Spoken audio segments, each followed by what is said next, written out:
अद्य दिवसस्य संस्कृतकलांसे सर्वेषां छात्रान् सुस्वागतम् अभिनंदन च।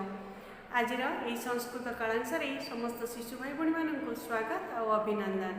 आज आम सप्तम श्रेणी संस्कृत भाषा सोपानर पाठ गोमाता पाठ विषय पढ़ा।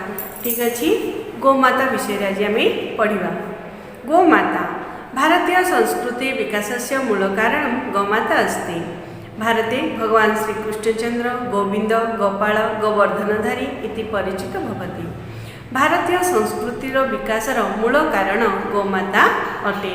भारत में भगवान श्रीकृष्णचंद्र गोमाता को नहीं तांको नामकरण मध्य करिसेंती। कौन गोविंद गोपाल गोवर्धनधारी एभली तांको नामकरण होइछि। एकदा श्रीकृष्ण मातरं यशोदां वदति मातः गोचरणाय वनं गच्छामि।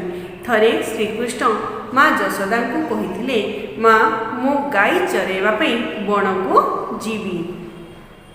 तदा माता वदति वनम कंटकाकीर्णम अतः पादरक्षां नय।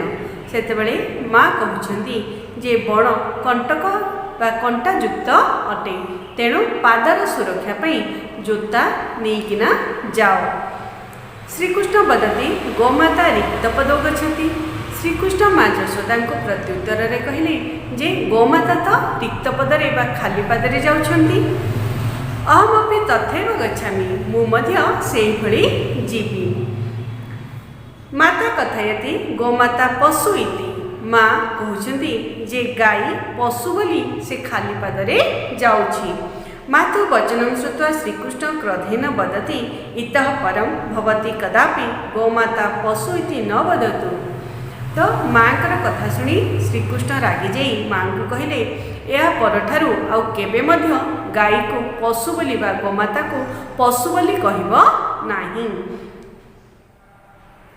यतः सा विश्वमाता इति प्रसिद्धा। तेणु से विश्वर माँ भली बा विश्वमाता भावरे से प्रसिद्ध अटे। लिखितमस्ति पर